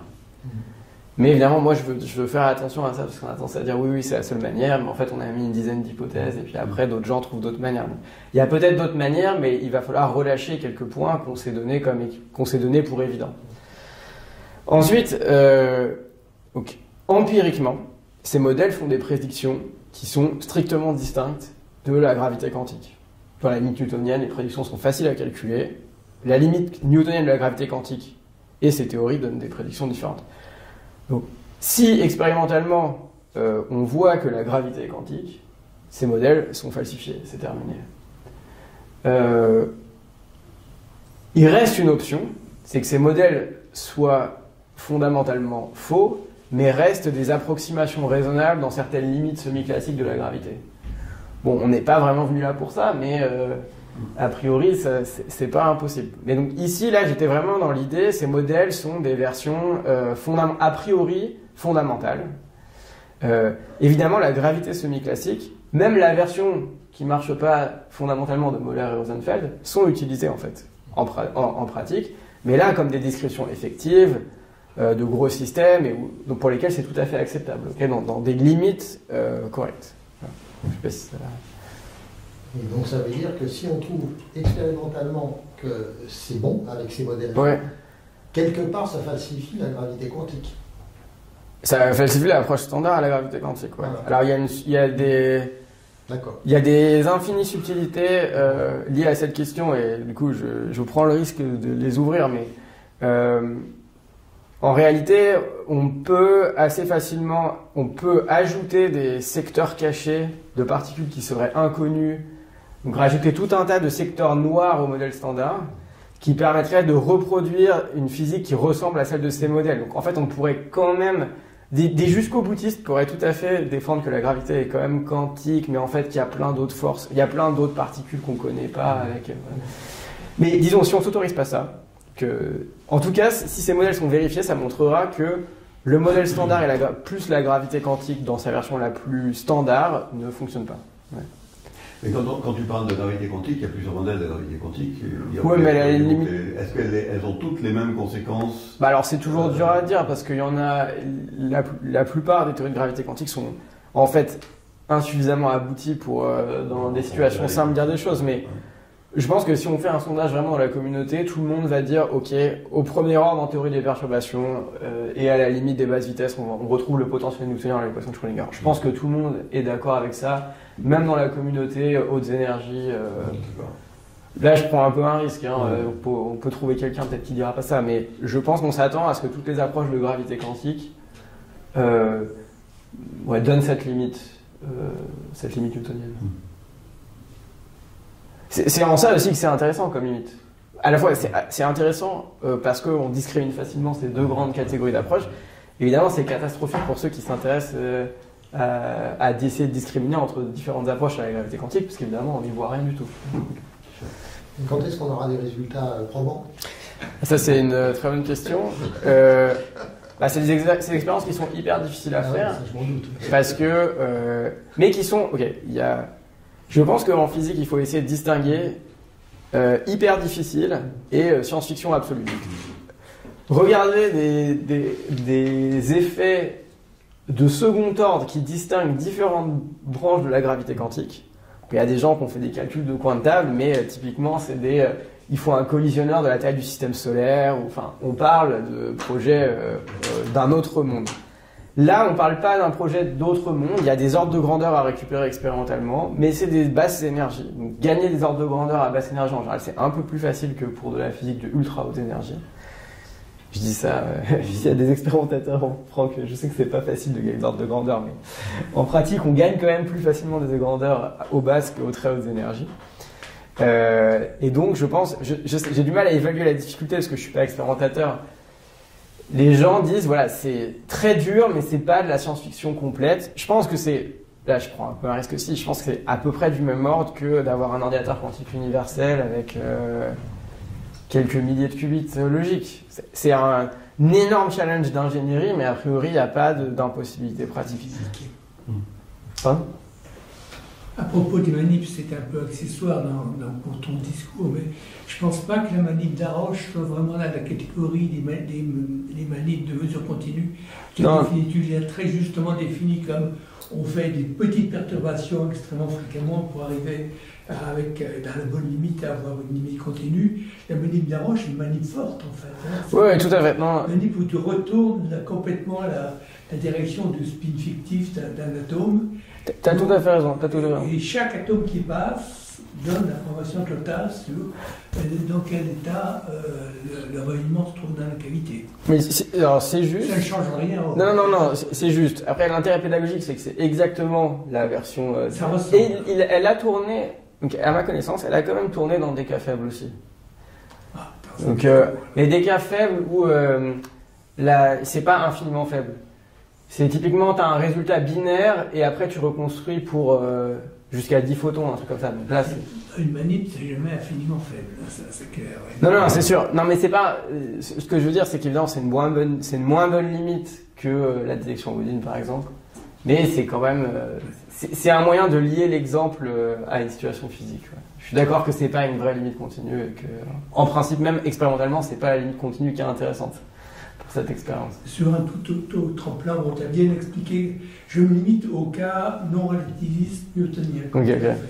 Donc tu as bien expliqué que si on ne met pas un petit peu de stochastique dans l'affaire, on arrive à des catastrophes. Et à des contradictions avec la relativité, les problèmes de Gisin, tout ça.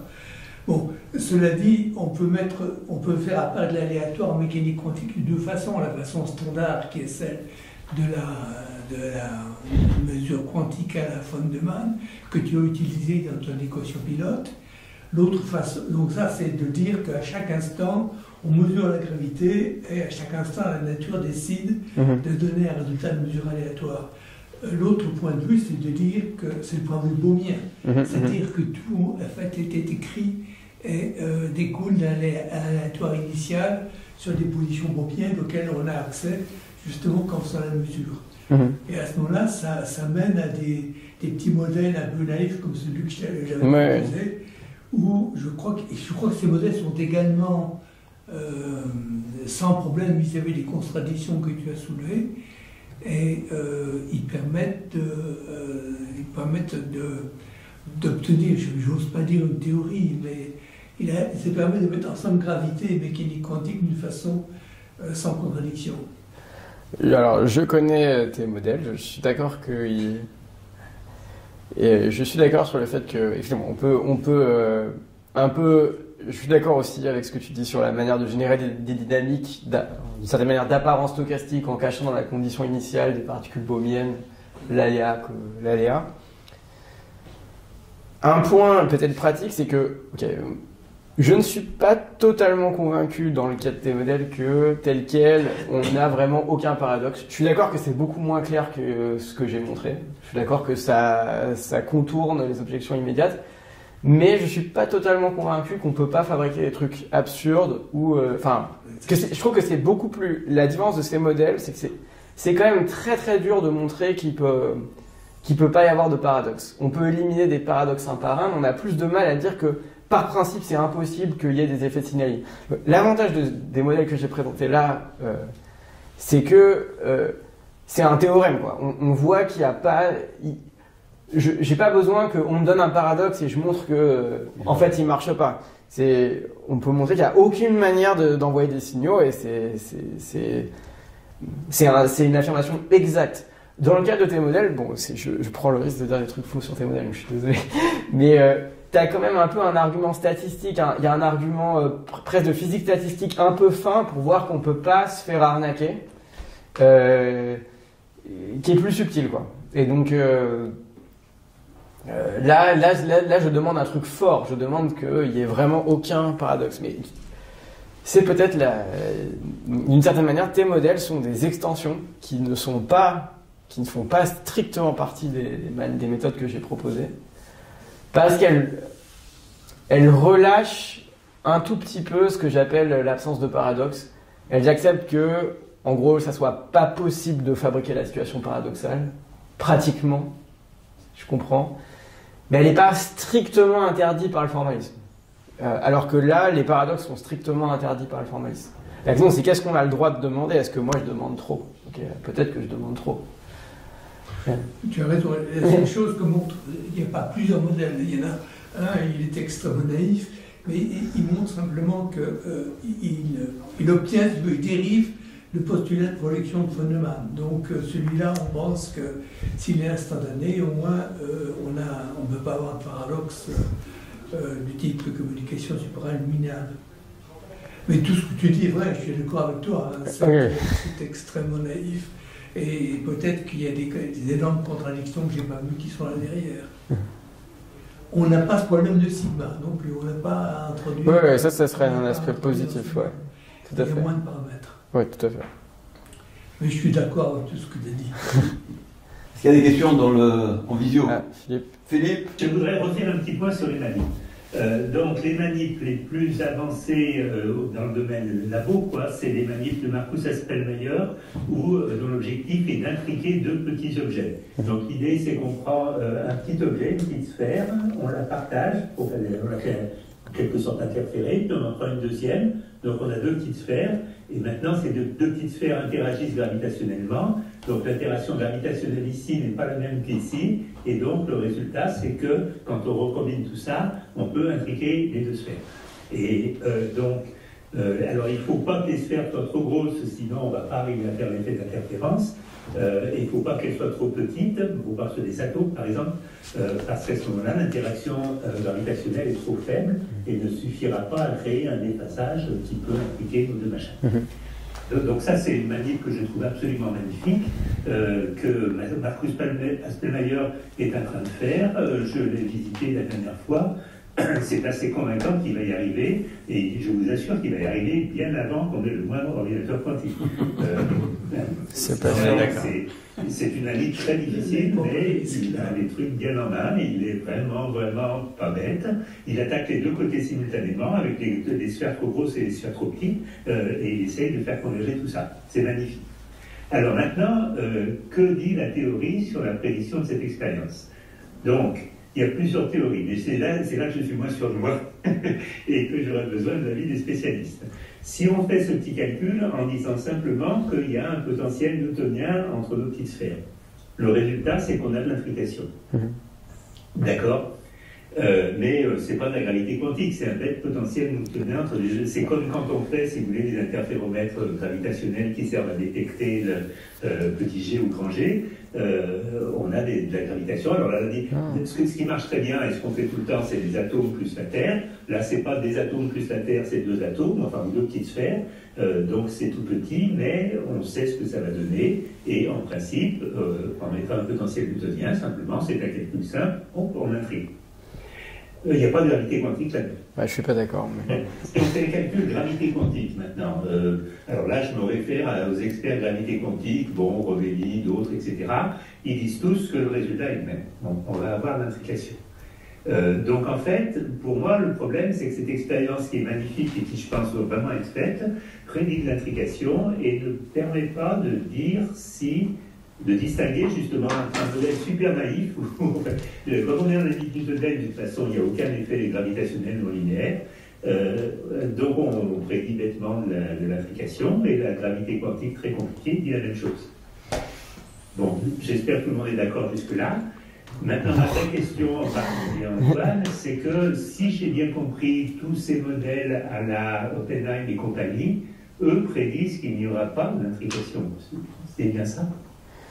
Ils prédisent soit qu'il n'y en aura pas, soit un effet complètement sous-dominant par rapport à la gravitation, l'effet d'intrication qu'on attend.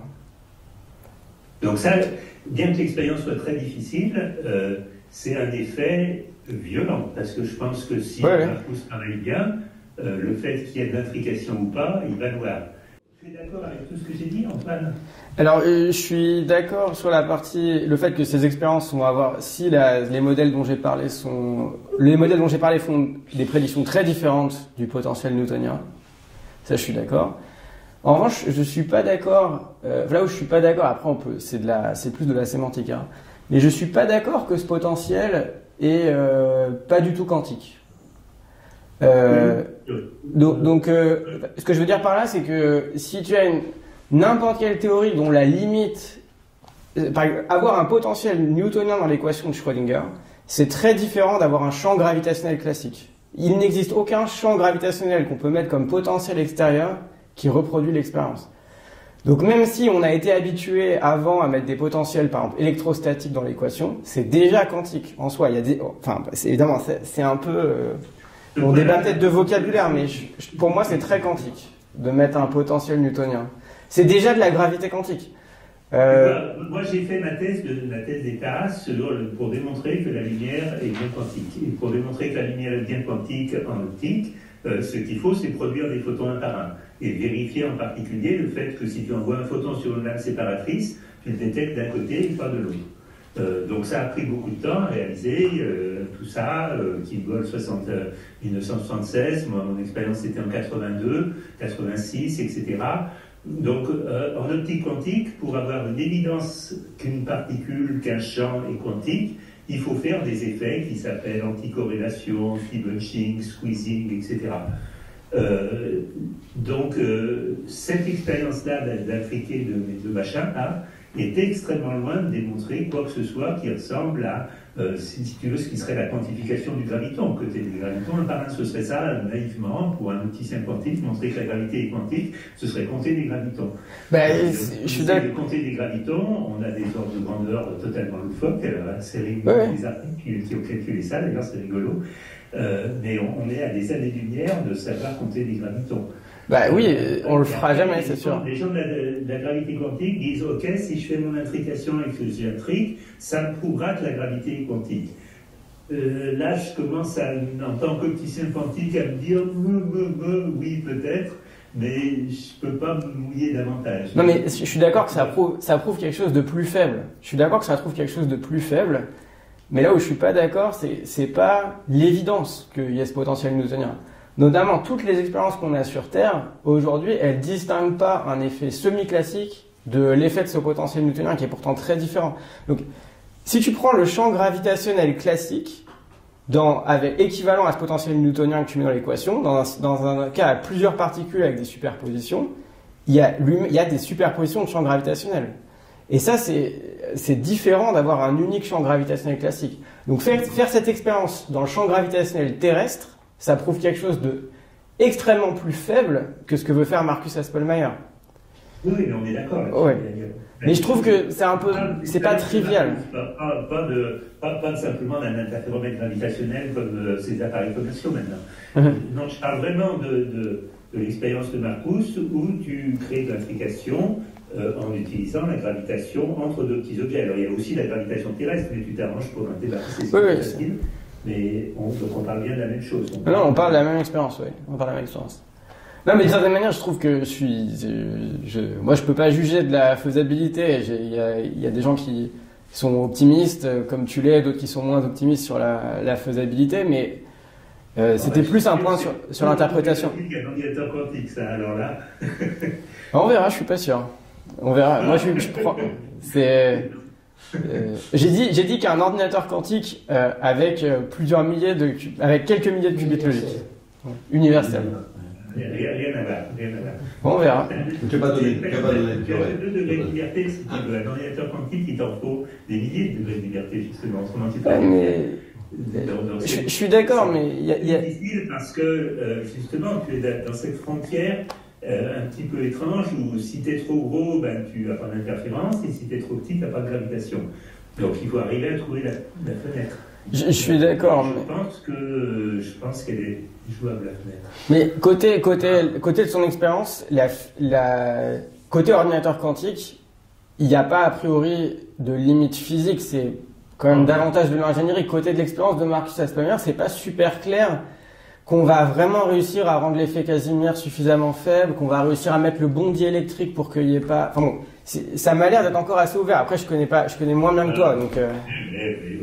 Si le résultat... des obstacles au calcul quantique aussi. Non, on est au cœur de la question. Si le résultat de l'expérience de Marcus... Bon, écoute, c'est plutôt des faits.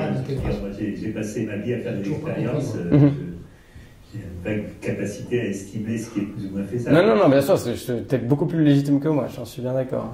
Donc si l'expérience est négative... Bon, en tout cas, je pense qu'on est d'accord sur ce que dit et ce que dit pas cette expérience. Sur le fait que, donc, si on voit de l'implication dans l'expérience de Marcus, est-ce que ça prouve ou pas que la gravité est quantique? Donc j'étais à des confs récemment. Et bon... Il y a beaucoup de gens qui sont sur ta ligne, qui disent que s'il y a de l'implication, ça prouve que la gravité est quantique, sauf que moi, je te ressors des arguments de physique quantique qui du genre à l'extrême naïveté de dire tant qu'on ne comptera pas des gravitons, on n'aura pas prouvé que la gravité est quantique.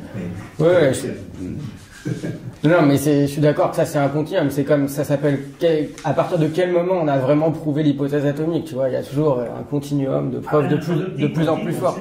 On a ces fameuses inégalités de Cauchy-Schwarz qui s'imposent à n'importe quel champ classique, électromagnétique classique, équation de Maxwell et tout ça. Et donc, ça impose, par exemple, que tu n'as pas de dégroupement de photons, tu ne peux pas faire des photons un par un. Donc, toutes ces inégalités-là sont très, très bien contrôlées et elles ont toutes été violées entre le milieu des années 70 et le milieu des années 80. Donc ça, c'est réglé en optique. Et alors, les gens se font évidemment écriver, hein, parce qu'il y avait des gens qui disaient aussi au non, au oui, au mais finalement, je pense que maintenant, c'est complètement consensuel. Nicolas va bien approuver, non? Non, mais est-ce que... Bonjour tout le monde. Non, justement, j'ai une question pour toi, Philippe. Si on avait deux atomes, et on prend les atomes sont quantiques, quantifiés, etc., et que optiquement on arrive à les intriquer en envoyant de la lumière de l'un à l'autre, et qu'après on a donc cette intrication entre les atomes, est-ce que tu n'es pas d'accord que cela prouverait que la lumière est quantifiée? Faudrait rentrer un peu plus dans les détails, mais tu vois que juste une interaction, c'est pas, si tu prends l'orthodoxie de l'optique quantique, c'est pas un effet non classique au sens des découpements de photons, par exemple. Après, voilà, j'intrigue deux atomes avec de la lumière, donc la lumière est quantique. Ça me paraît convaincant. Ben, c'est pas si, justement, c'est le point qui n'est pas si évident que ça. Parce que si tu as juste une interaction, prenons par exemple deux électrons, prenons l'interaction électrostatique. Tu fais la même expérience avec deux électrons. Et ton interaction électrostatique va t'intriquer des deux électrons. C'est un potentiel en 1 sur R2, c'est comme Newton, c'est pareil. Est-ce que ça, le fait que tu aies un potentiel électrostatique entre deux électrons, te suffit à dire que l'électromagnétisme est quantique? Un opticien quantique, il te répondra non. Tu vois, il y a un peu des arguties, mais chaque domaine a ses traditions aussi, dans certains sens. Parce que les gens ont beaucoup amené pour établir certains trucs, après, quand d'autres. Enfin, tu es d'accord avec mon histoire, là, tu vois? Tu vois ce que je veux dire, en tout cas, je suis sûr que tu vois ce que je veux dire. Oui, je vois ce que tu veux dire. Je suis pas persuadé, je sais pas. Mais c'est un point chaud. Hein. Moi, j'étais à une conférence là en Italie, là, à Castelloncello, tu étais aussi, je ne sais plus si tu étais l'année dernière. Là, je n'étais pas la dernière. Pas la dernière. Elle était toujours aussi bien, et il y avait Oppenheim qui était là, ou quelqu'un de son équipe. Ça restait un sujet chaud, quoi, toute cette affaire. Et moi, je t'assure que j'aimerais bien qu'elle marche l'expérience de Marcus. Ouais, je suis un peu plus pessimiste que toi là-dessus. Je pense qu'il y en a encore pour quelques décennies. Non, quelques années. Bon, on verra ça dans 10 ans. Est-ce que c'est possible de résumer les différentes possibilités de résultats de l'expérience en question, en disant voilà ce qui peut se passer ou pas, et voilà ce que ça impliquerait ou pas? Parce que là, j'avoue que je suis resté un peu confus, vu que vous n'êtes pas d'accord entre vous, donc je ne sais plus très bien. Non, si, on est d'accord. Non, on est d'accord là-dessus. C'est ce que j'avais essayé de faire au début. Je recommence. Donc on a nos deux petites sphères là, qui sont alors ça se passe pas vraiment comme ça, mais enfin bon, c'est l'idée. Après on recombine les deux interféromètres, on mesure des corrélations, et si tout se passe bien, on peut dire si l'interaction donc gravitationnelle entre les deux sphères a créé ou pas de l'intrication.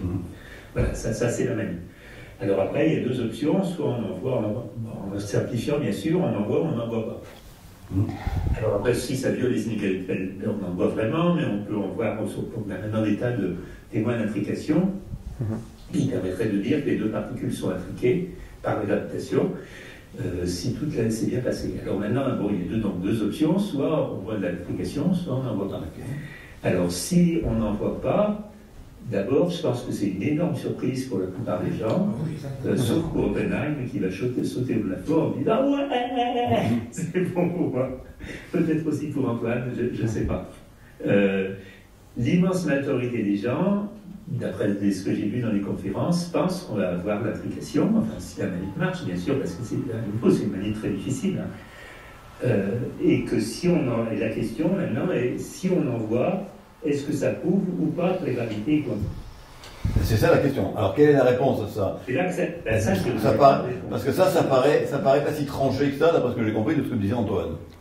Non, moi. Donc suivant les personnes, disons, je pense que les gens, en particulier tous les supporters de la gravité quantique, vont dire oui, ça prouve que la gravité est quantique, suivant un peu l'argument que vient de dire Nicolas.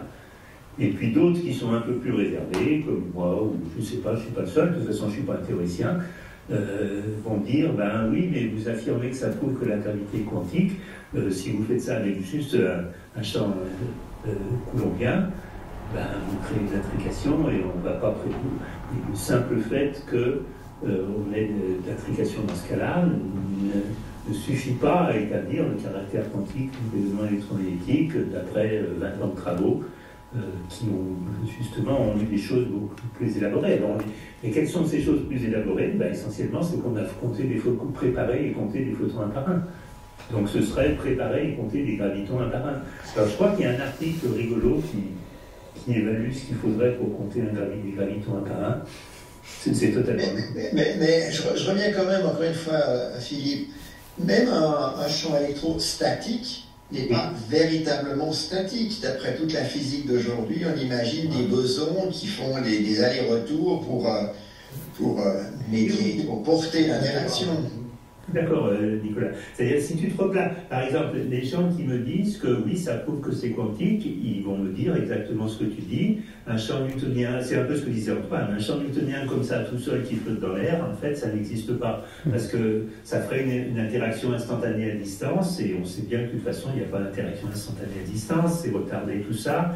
Donc, il faut forcément remettre des effets de retard. Donc, en fait, la théorie globale, pour la cohérence de la théorie, ce qui va se passer aussi bien pour un champ électrostatique que pour un champ newtonien, c'est qu'il y a un gros bidule derrière qui est un champ quantifié. Et donc, si tu admets ça, tu es content. Je veux dire, je n'ai rien contre, on peut parfaitement dire ça. Ce que je dis juste, c'est que des opticiens quantiques, au cours de ma carrière, sont passés par des étapes où ils se sont précisément pas contentés de ce genre d'affirmation, mais ils ont voulu vraiment la manip où tu produis ton photon, tu le coupes en deux, puis non, en fait, ils coupent pas en deux, et puis etc. Mais ils l'ont fait parce qu'à l'époque, on pensait moins en termes d'intrication qu'aujourd'hui. Est-ce que ta thèse, tu aurais pu, si on avait pensé à l'intrication autant qu'aujourd'hui, prendre deux atomes, envoyer un faisceau de gauche à droite et se dire, voilà, ils sont intriqués, donc l'optique est quantique. C'est une histoire très célèbre, ça. Il y a une thèse en France, elle nommait Gauthier de Pambourg. Je te recommande sa lecture. C'est une histoire d'optique quantique. Donc il y avait Alain Aspect, moi dans le jury, il y avait Olival aussi qui était là d'ailleurs. Et par exemple, Clauser, quand il a fait sa célèbre manip de 72 pour violer les inégalités de Bell, il était emmerdé parce que des gens ont commencé à lui dire « Mais votre truc, où sont les photons? Vous nous parlez de photons intriqués, mais il n'y a pas de photons. » Et donc c'est pour ça qu'il a fait l'expérience de 74, qui était une expérience de lumière non classique en fait, qui était en gros qu'on ne coupe pas un photon en deux fois. Donc il a fait cette expérience de 74 pour renforcer son expérience sur l'inégalité de Bell et pour établir en fait de manière objective qu'il travaillait bien avec des photons et qu'on ne pouvait pas représenter sa violation des inégalités de Bell par un champ classique. C'est une histoire très intéressante. Alors Olival peut commenter là-dessus parce qu'il était joué en question, il était même rapporteur de la thèse en question, je crois. Et ça c'est marrant parce que dans la tête à Clauser, je crois que vraiment, on peut se dire pourquoi il est... Bon, les inégalités de Bell, il ramait beaucoup à l'époque. Donc pourquoi il a fait cette manip très célèbre d'optique quantique en 74, en utilisant le même setup? C'était en fait relié à des critiques qu'il avait lues sur la manip Bell, et il avait ressenti le besoin de prouver qu'il avait vraiment des photons un par un, donc il avait vraiment un champ quantifié. Donc comment on fait pour prouver qu'on a vraiment un champ quantifié? On viole une inégalité de Cauchy-Schwarz, comme j'ai fait plus tard dans ma thèse. Moi je l'ai fait avec 3 photons en fait, lui il faisait avec Bell.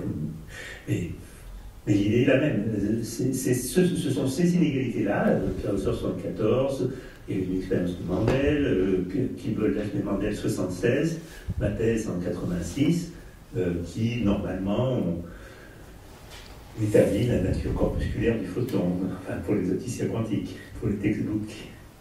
Donc, mais enfin tu vois, tout ça est à prendre avec des pincettes, parce que ce que vous dites aussi, Antoine et toi, que de toute façon, un champ newtonien tout seul qui flotte dans l'air comme ça ne tient pas debout, il faut forcément un gros truc derrière, c'est vrai aussi. Alors, est-ce que la gravité est quantique ou pas? Ça, c'est encore un autre problème qui me dépasse un peu, honnêtement. Mais bon, je pense, comme ces trucs sont assez délicats, je profite de cette occasion pour m'assurer qu'on est tous d'accord entre nous. Il n'y a pas lieu de se disputer, là. Je pense que raisonnablement, on peut tous être d'accord. D'autres questions en vidéo? Antoine aussi, tu es d'accord avec... Bon, je pense qu'on est d'accord, non C'est une question de standard de preuve, disons. Il y a un continuum. Je veux pas réouvrir le questionnement, mais je suis... on va dire, si jamais... Est-ce que je peux poser une autre question qui n'a rien à voir à Antoine? Quand on parle de classique quantique, il y a un truc qui flotte dans la littérature depuis très très très longtemps, et ce qu'on appelle le formalisme de Koopman, ou des choses comme ça, qui est en fait de faire des fonctions d'onde classiques, et c'est une façon que je trouve astucieuse pour mélanger le classique et le quantique. Mais c'est quand même un peu compliqué, je ne me suis jamais vraiment plongé là-dedans. Il y a des bouquins entiers, Koopman. C'est une façon de stocasticiser la physique quantique. Et du coup, il la fait ressembler à la physique quantique, mais après, il y a des petites subtilités qui font que, suivant certains choix, c'est quantique. Tu connais ce truc-là? Pour être franc avec toi, je connais pas bien. Peut-être qu'on peut écrire ces dynamiques hybrides dans ce contexte, mais je sais pas si ça a été fait. Enfin, en tout cas, moi, je connais pas assez bien pour te répondre sur le formalisme. Tu connais Koopman ou tu ne connais pas? Ça te dit quelque chose? Non, je ne connais pas. Bon, je vais vous envoyer quelques références. Pas de voir, Je veux dire, Koopman de Bonneman, ça doit dater des années 30, mais ça a été repris par beaucoup de gens. Et toutes les fois, comme toutes les tentatives, il y a beaucoup de tentatives, disons, de faire justement ces formalismes hybrides classiques quantiques, reposent sur ce formalisme de Koopman. Mais est-ce qu'il est signaling? Je pense que... Non, je crois pas qu'il ait de problème particulier. Pourquoi? Parce que tout le monde pensait aussi de Schrödinger-Newton. Ah oui, d'accord. C'est une bonne question, alors je ne peux pas répondre comme ça. Mais effectivement, non, c'est pas comme Schrödinger-Newton, c'est pas du tout le même esprit, il n'y a pas de valeur moyenne. Cette valeur moyenne dans Schrödinger-Newton, elle est quand même foireuse, quoi. Ça se voit. Quand tu as deux trucs comme ça et que tu dis pas que c'est un truc.